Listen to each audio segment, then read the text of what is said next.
Hey there. Before we begin this episode of Dark Leaves Whisper, I just want to say thank you to all of you who keep coming back to listen and support this series. Your messages, shares, and presence mean everything. If you haven't already, please hit subscribe and turn on your notification bell. It helps the show grow and reach others who may need these stories. And if you're already subscribed, thank you again for being part of this journey of Dark Leaves Whisper. Now, let's listen to some whispers together. This month's theme: Stories of Pain and Spirits for June Awareness Month. Disclaimer: this episode contains stories dealing with emotional, physical, and generational abuse. These stories include paranormal experiences tied to cultural beliefs and should be listened to with discretion. Beginning with this episode, Dark Leaves Whisper will now feature single-voice narration to offer a deeper, more intimate storytelling experience. Story 1: The Spirit Who Covered My Eyes. They always told me the monster in the closet wasn't real, that I was just a scared little Hmong girl, reading too many stories and dreaming up shadows. But shadows don't leave bruises, and they sure don't whisper your name in a voice you don't recognize but still trust. I was 12 when my stepfather moved in. He wasn't Hmong. He didn't understand our customs, and he didn't care to. My mom tried to pretend everything was fine, but I could see the way she flinched when he raised his voice. He drank a lot. When he drank, he looked at me with silent, lustful eyes, always smacking his lips whenever he stared at me. That kind of silence is dangerous. The closet in my room became a hiding place. Not for me at first, for my drawings, my secrets, and later, me. My stepfather would come into my room and threaten me to get on my knee, undressed, and do things I did not want to do. I cried the first few nights yelling for help, but no one came to rescue me. I just got numb to this event. I just let it flow whether I like it or not. One night he was rough and wanted to try something new. I cried and I locked myself inside the closet, crammed between hanging clothes and old boxes. That's where I met her. She smelled like burning herbs and stinky water. Her eyes were cloudy, like cataracts, but she looked straight into me. Her voice came not from her mouth, but from the floor, the walls, the air. She said, "Your mother may have abandoned you and your father has passed, but I haven't." I didn't scream. Somehow, I knew she wouldn't hurt me. I fell asleep. I woke up to my stepfather's voice, yelling for me, telling me it's stepfather time. He knew I was in the closet because I had nowhere to hide. My stepfather tried to open the closet door. It slammed shut on its own. He tried opening the door again, and it slammed shut on its own. As he was about to try for the third time, it opened and smacked him on the face. He yelped in pain and backed away. He saw me, and I saw him. Yet, he tumbled backward onto the floor. He ran downstairs, grabbed his keys, and left. I never saw him again after that day. Years passed. I asked my mother what happened to him. She told me that he got tired of our family. I just left it at that. I told her about the experience in the closet. When I described the woman, my mom got paled. That is my older sister, your aunt. Your aunt hung herself in that very closet. She was abused when she was 14 by our stepfather, back when we all lived in the same house. We didn't know she was abused until my stepfather mentioned it. We thought he was just delusional. He kept screaming your Annie's name, telling her to stop. My stepfather passed away not so long after my sister. No one talked about her ever since. But Aunt came to talk to me. She protected me. She stood in the gap where no one else would. I still live in that house. The closet door never quite shuts. Story 2: His Voice on the Wind. When I was 15, I was told boys don't cry, especially not Hmong boys. My father believed it with all his heart. He said softness was weakness, and that weakness brought shame. When I cried after my dog died, he slapped me across the mouth and called me useless. So I stopped crying, on the outside, but inside, I was crumbling. The worst night came when I failed a math test. I came home to silence, but I knew what was coming. The belt, the yelling, the shame. I ran, out the back door, into the forest that bordered our backyard. That's where I found the old clearing, the one my grandma warned me about. She used to say it was cursed, that spirits lived there, those who died with too much pain in their hearts. But the forest didn't scare me, not more than home. I curled up beneath a tree, trying to become invisible. That's when I heard it, the sound of leaves rustling, but no wind. Then a voice, low and gentle, "Don't be afraid." I looked up. No one, but I could feel him, a presence. a warmth that sat beside me without being seen. "You matter," the voice said. Every time after that, when things got too heavy, I'd return to the clearing. He was always there. I'd talk aloud, like he was listening, and he always was. The wind would move with my words. He never judged, never mocked, just listened. When I turned 18, I left home after graduating from high school. Went to college to study social work. I wanted to help kids like me. One night, doing research for a project, I stumbled on an old newspaper from 1963. It told the story of a boy named Leo who had died in the forest behind what was now my childhood home. He had hung himself from a tree in the clearing. His father was abusive. His school called him emotionally unstable. There was a sketch of his face. I knew it. He was the voice on the wind. I visit the clearing once a year now. I bring flowers. I speak his name. I thank him for surviving in spirit what he couldn't in life. He saved me so I could save others. Story 3. Threads of her voice. They say Hmong girls are taught to be obedient, to lower their eyes, to smile even when they're hurting. I was good at all of that, until I wasn't. My name is Kia. I was 16 when I first heard the voice. It began after my cousin Ava disappeared. We weren't supposed to talk about it. My uncle said she ran away, but no one believed him. Not really. She was always quiet, especially after she moved in with her stepfather. He wasn't Hmong either, just like mine. There was a pattern we weren't supposed to see. I remember the day it started. I was helping my mom sweep the attic of Grandma's house where Ava lived once. It smelled of dust and bitter herbs. While sweeping near the far wall, I saw a thin string poking out from a floorboard. Red, not part of any old decoration. I pulled it gently, and that's when I heard it. A girl's voice, whispering, "Don't let it happen to you." I froze. Mom didn't hear it, but every time I went near that corner of the attic, I'd hear her again, urging, warning, sometimes crying. That night, I had a dream. I was standing beneath a giant tree. A girl was tied to it with red thread, eyes wide and mouth stitched shut.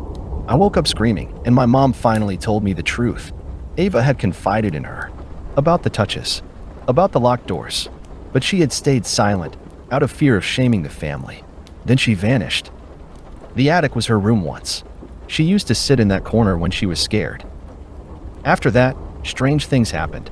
The red thread appeared wrapped around my backpack one morning. At school, when a teacher asked about home life, I started to cry. I told someone, and when I did, I felt the attic sigh. A week later, my uncle was arrested. A neighbor had seen something and spoken up too. My mother and I moved out. On our last day in the house, I went up to the attic to say goodbye. The corner was warm, peaceful. A red thread lay coiled like a final blessing. I whispered, "Thank you, Ava." And for the first time, the voice replied clearly, "You are never alone." Story 4. Her song in the walls. When I was 10, I moved into a house that hummed, not from the wind or old pipes, but from the walls themselves. It was a low sound, almost like a woman singing under her breath. Only I seemed to notice. My name is Nayli. I didn't know back then what trauma really was. Not in words, but I knew what it felt like. The house belonged to my great aunt. She had died a year before, and no one really wanted to live there. But we were struggling. My father had left us. My mom needed somewhere cheap and quiet to pick up the pieces. I didn't mind until the dreams began. The first time I heard the full song was after the first time my mother's new boyfriend hit her. Big and loud mouth. He always smiled too much around me, asked me questions I didn't want to answer. That night, the walls sang clearly. A lullaby, but sad. I followed the sound to a corner in the hallway upstairs where the wallpaper was peeling. Behind it was a square hatch. I didn't open it, not then, but I started to sleep with my mattress pushed up against the door. The second time he hit her, it was because she told him not to drink around me. He slammed her into the wall. She told me to stay in my room. I didn't listen. I placed my ear against the hatch. The song was louder, sharper. Then I heard scratching. My mom found me sitting there the next morning, eyes wide open, unmoving. I didn't remember falling asleep. "You're dreaming again," she said, trying to smile, but her lip was swollen, her eye black. I told her about the voice in the wall. She didn't believe me, but that night, I heard her crying in her room. The wall behind her bed began to sing, louder than I'd ever heard. This time, there were words in Hmong. We are never gone. We wait. We protect. That was when I opened the hatch. Inside was a dusty crawl space. Nothing but cobwebs, until I saw the bundle. Wrapped in old red cloth, inside it, a faded photograph of a young Hmong woman, her face familiar, and a pendant. I recognized the woman from my mother's old albums. Her sister, the one who was taken. My mom never talked about her, only that she died young, after marrying someone who never truly loved her.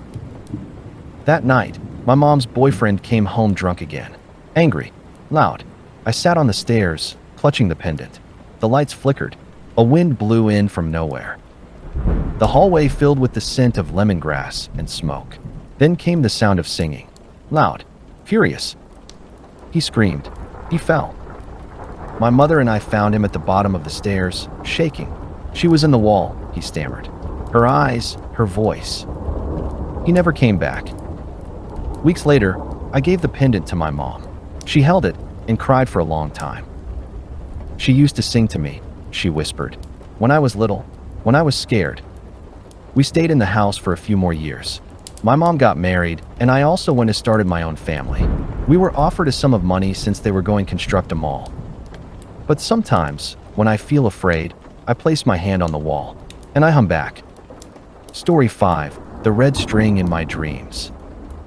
I'm 26 now, but what I'm about to tell you happened when I was 14. We had just moved to Fresno, California. A new life, a new apartment, a new man in my mom's life. His name was Tyron. My mom called him a good provider, but behind closed doors, he had a different face. He didn't hit me, not then, but he had rules. I wasn't allowed to close my bedroom door. I wasn't allowed to say no when he asked for a hug. He'd come in late, lean too close when my mom wasn't looking. I felt watched. That was when the dreams began. At first, it was just music, a soft flute playing somewhere far. But then I began to see a figure in red standing under the mango tree near the old house we used to live in back in Laos. She was always blurry, always silent, but something in me knew she was watching me. One night, I asked my mom about dreams like that. She brushed it off. She said, "You miss Grandma." But I didn't. I barely remembered those years. And the figure wasn't my grandma. One night, after Tyrone had yelled and punches my mom, she locked herself in her room, while I curled up on the couch and cried myself to sleep. Tyrone left the house, so who knows where. In the dream, the woman in red stood closer. Her eyes were full of fire and sadness. She reached toward me and tied a red string around my wrist. I woke up gasping, and the string was there. Real. Tied. Gently. I screamed. My mom ran out, confused, groggy. When she saw the string, she froze. "Who gave this to you?" I didn't know what to say. That night, I slept in my mom's bed. Tyrone didn't come home. The next day, my aunt from out of town visited. I told her everything in the dream. My auntie gasped and said, "That's your forgotten auntie. She disappeared before you were born. She was supposed to marry her lover from the same village, but supposedly ran away. She was never found." The next night, I dreamed of her again, but this time she spoke. "I will protect you," she said. "I won't let him hurt you or your mom anymore." That morning, we found out Tyrone had been arrested, caught breaking into the neighbor's house, apparently looking for someone. He swore he was being chased. He told the police about a woman in red who followed him into every room. My mom didn't speak much after that, but she burned incense. She tied a red string around her own wrist. We moved out a month later. We didn't talk about Tyrone again. But I still have the red string. It never faded, never tore. Sometimes, when I feel afraid, I hold it and remember that even trauma does not silence our dead. Sometimes they come back, not to haunt, but to protect. Story 6, Whispers Beneath the Hemp Cloth. My name is Samantha. I'm 33 now. I've built a life, a family, and a business, but I never forget where I came from, or who saved me. I was 16 when my older brother died. His name was Eli. My parents said it was a motorcycle accident, but I knew they were lying. I saw the bruises that weren't from a crash. I heard the shouting late at night, and the silence that followed. That kind of silence is thick. It grows between walls and settles in your skin. After the funeral, my parents covered the altar with hemp cloth, the kind we only use when spirits need to be kept from returning. But that didn't stop him. Eli never really left. I started seeing him the night after the burial. First in dreams, then in reflections. He didn't say anything, just stood there, always holding the same small flute he used to play to calm me down as a kid. My father began drinking more. My mother barely left her room. I was alone in the house most nights. And that's when it began, again. The man who came was someone they trusted. A family friend, older, well-respected in the Hmong church. He said he came to pray with us, but he would sit too close, touch my back too long when he hugged me. He would tell me I was beautiful in a spiritual way, and that God sent him visions of my soul. I was too scared to tell anyone. When I did hint to my mother, she got angry, said I was misinterpreting kindness, that he was our savior during a hard time. Don't shame us, she said. We need the church. But I didn't need the church.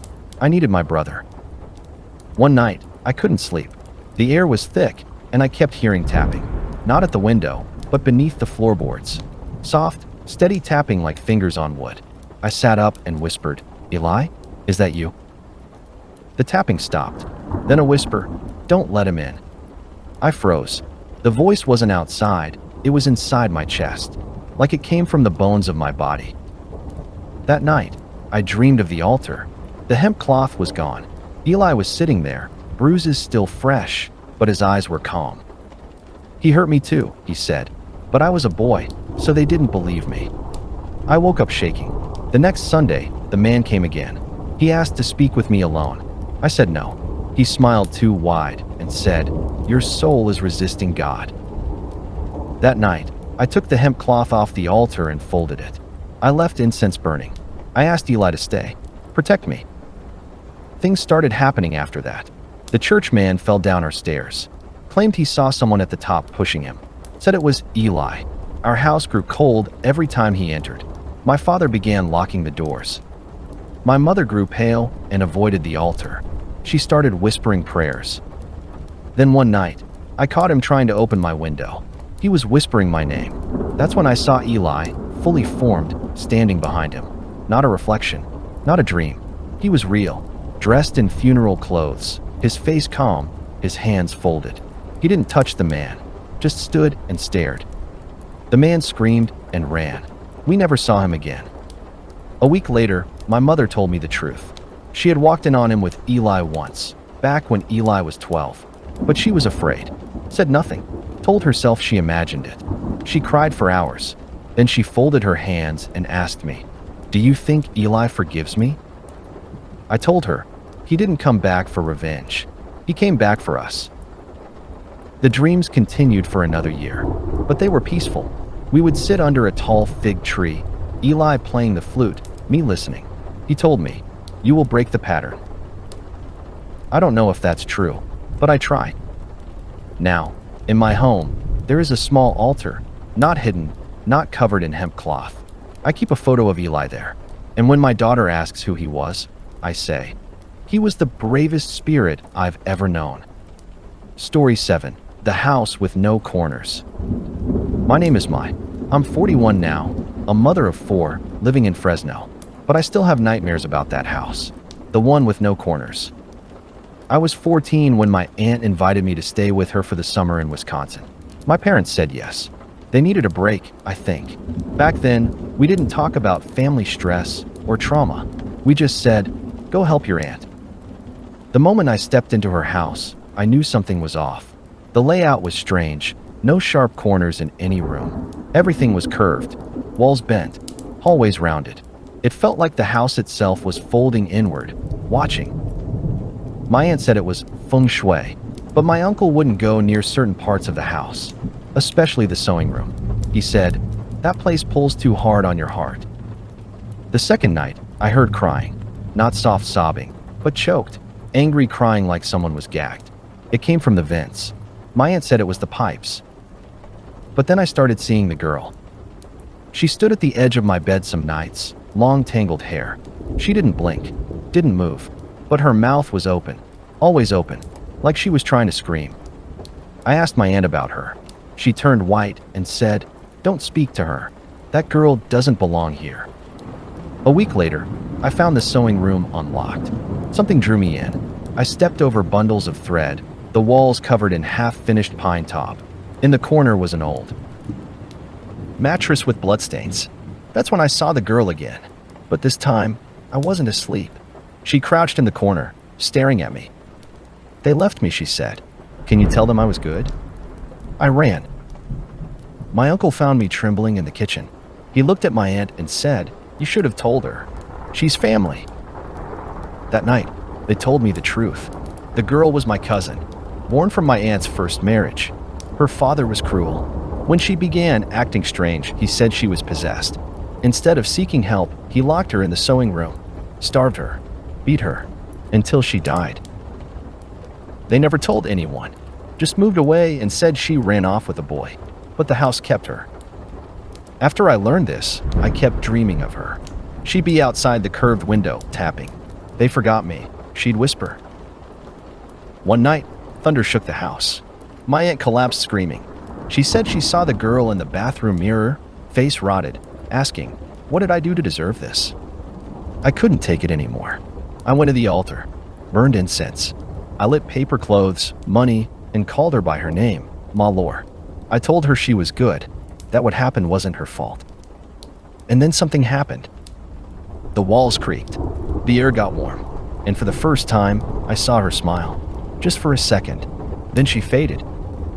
My aunt had a massive stroke 2 years later. On her deathbed, she whispered, "I hear her singing now. I think she forgave me." I still think of that house. I avoid curves in architecture now. Story 8. The Unseen Brother. My name is Ning. I'm the middle child of 7, and I was born in a small Hmong community just outside of Merced, California. Growing up, my parents always said I had an imaginary friend. They laughed when I'd set a plate out for him at dinner. They laughed less when things started to move on their own. I didn't know then what I was talking to wasn't imaginary. I called him Kevin. He had soft eyes, always sat by the door, and only spoke to me at night. He was about my age, maybe younger, and wore a too large white shirt that dragged when he walked. But he never made a sound when he moved. My parents brushed it off until I turned 8. That was the year our grandmother came to live with us. The first time she saw me talking alone, she didn't smile. She pulled my mother aside and whispered something. That night, the entire house smelled of burning joss sticks. They made me sleep with a red string tied to my wrist. I wasn't supposed to talk to him anymore, but I did, because Kevin said he was my brother. "I'm your real brother," he'd say, "but they don't remember me." I told my mom what he said. She went pale. She told me not to say such things again. Then she hit my head with her knuckles so hard I saw stars. That same week, strange things started happening. My baby sister's crib tipped over on its own. My father's favorite rooster disappeared, just gone. No feathers, no sound. One night, the kitchen knives were all lined up in a perfect circle around my sleeping mat. I still remember the fear in my mom's eyes when she found them. That night, my parents finally told me the truth. Before I was born, my mom had twins. One died during childbirth, a boy. They were young, scared, and poor. They buried him quietly. There was no name ceremony, no soul calling, no mourning. Just a burial outside of town. They never told anyone.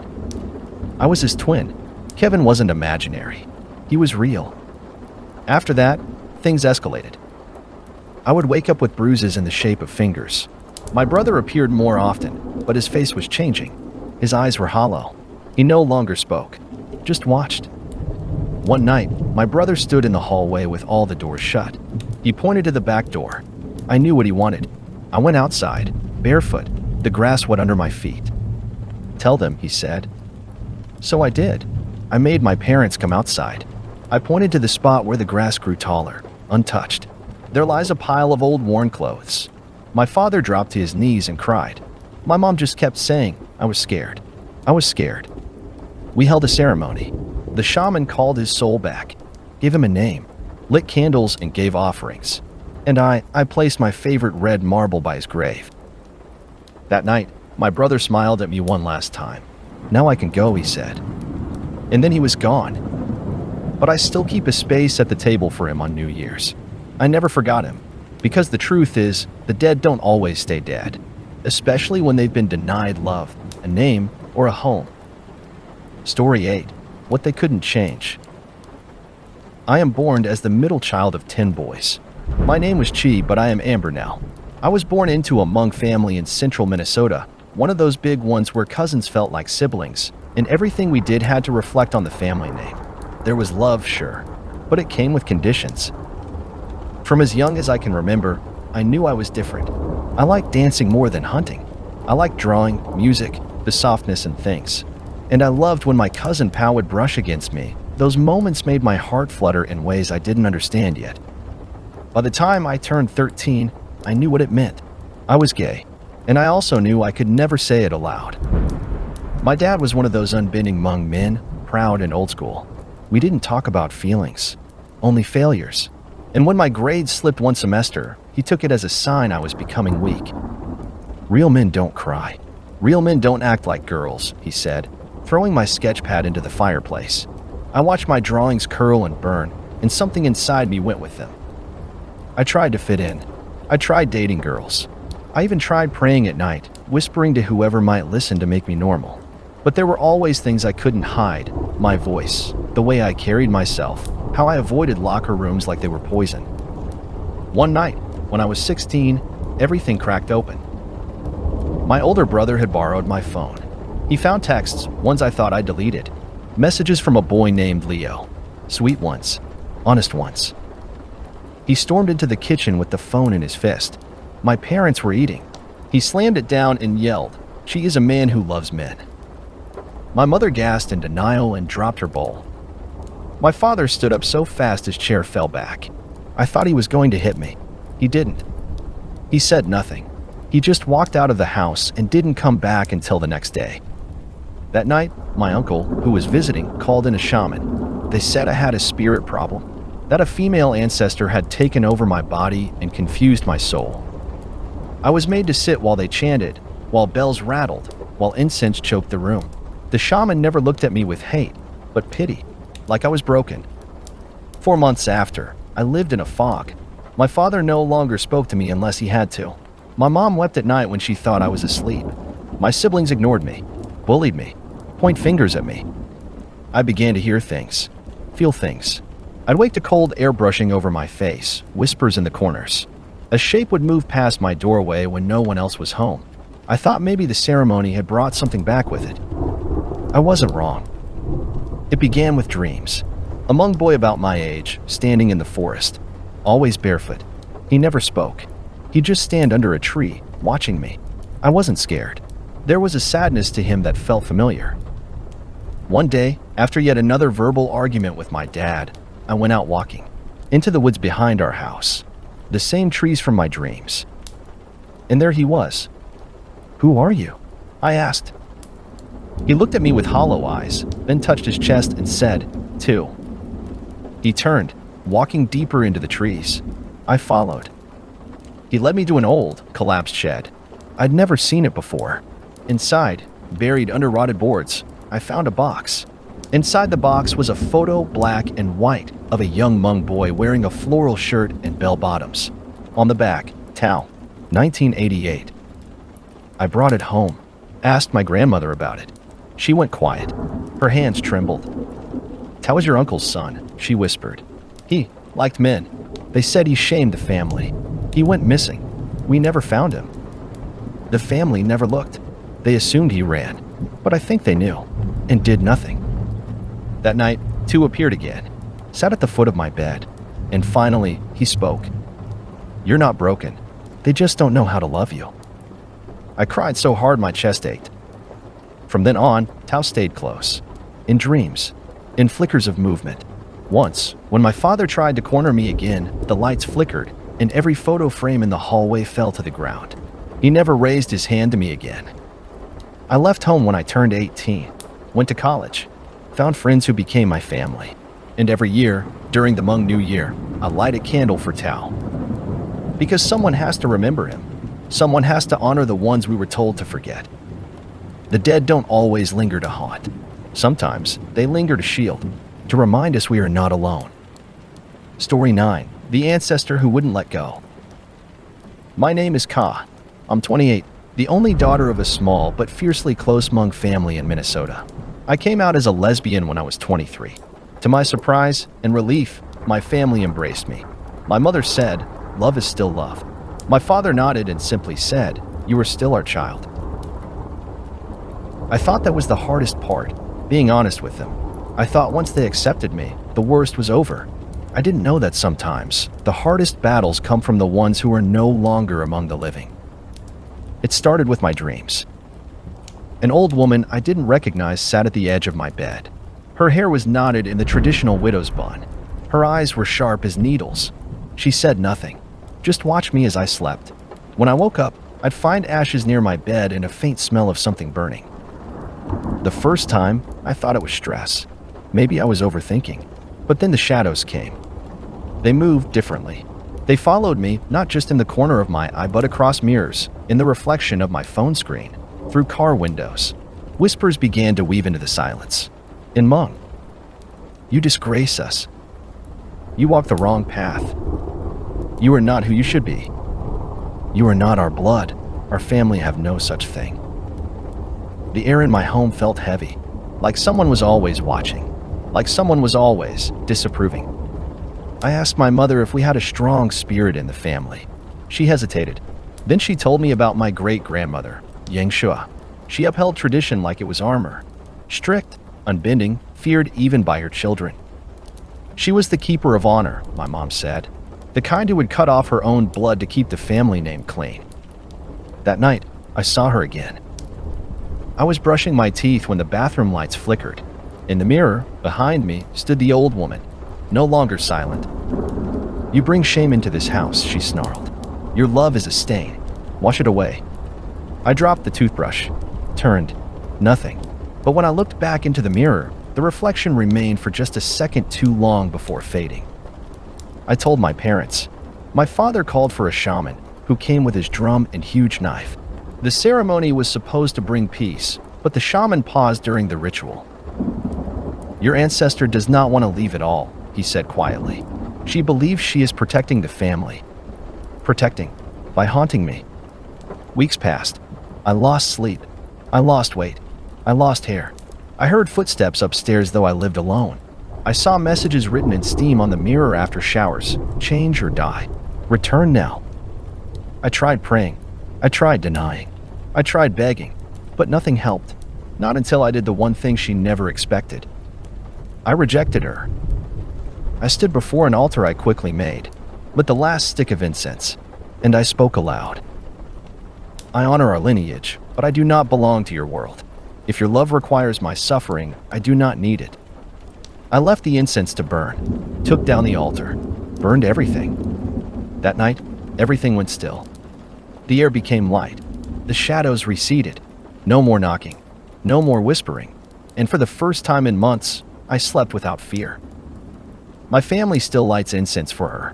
They whisper apologies on my behalf, asking her to understand. But I've made peace with it. Not all spirits want what's best for you. Some only want what makes them comfortable. And I wasn't born to be anyone's comfort. I live my truth now, for myself, for those who couldn't, and for those still afraid. Even when the dead won't let go, sometimes you have to let go of them instead. Story 10. Her name was Eva. My name was Eva, but now I am Emma, and I never thought love would make me fear my own bloodline. I grew up in a small Hmong household in Wisconsin. My parents were gentle, warm, and not very traditional. They still had an altar, still burned incense for the ancestors, but they didn't enforce strict customs. I guess they wanted their kids to have more freedom than they did. When I told them I was gay, I braced for rejection, but they surprised me. My mother just sighed and said, "If your heart is good, that's all the spirits should care about." My father even joked about whether my future wife would be better at grilling chicken than he was. It was too easy. That should have been my first clue. The dream started shortly after I got engaged to Zua. We were planning a small Hmong American ceremony. I wanted to include my family's traditions, but also honor our own path. That night, I saw an old man sitting cross-legged at the foot of my bed. His face was veiled, but I could feel his disapproval like a blade against my throat. He didn't speak, just stared. The next morning, the joss paper I had bought for our wedding altar to burn for success and peace for my engagement was burned to ash. No one else had been in the room. I told myself it was stress, nerves, maybe even guilt. I still hadn't told my extended family about us. I knew some of them wouldn't accept it. But the signs got worse. Zua started getting nosebleeds every time we lit incense. The wind chimes at the front of our house clanged violently, even when there was no wind. Our dog refused to enter the living room where we kept the family altar. Then one night, the old man from my dream whispered my name. Eva, you are a disgrace. I woke up screaming. My face was covered in ashes. Zua held me, terrified. We asked my parents to bring in a shaman. They agreed, reluctantly. They didn't fully believe, but they respected the tradition. The shaman came. During the ceremony, he stopped, eyes wide. One of your ancestors has not crossed over, he said. An elder. He believes you will end your bloodline, that your union has cursed the family. I was stunned. My father looked ashamed. He was my grandfather, he finally said. He ruled by fears. The shaman continued the ceremony, but said it would only hold if I agreed to meet the ancestor halfway. Halfway? I asked. What does that mean? You must choose between honoring him or letting him go. I stood in front of the altar that night and held a single joss stick. I whispered, you had your life. This one is mine.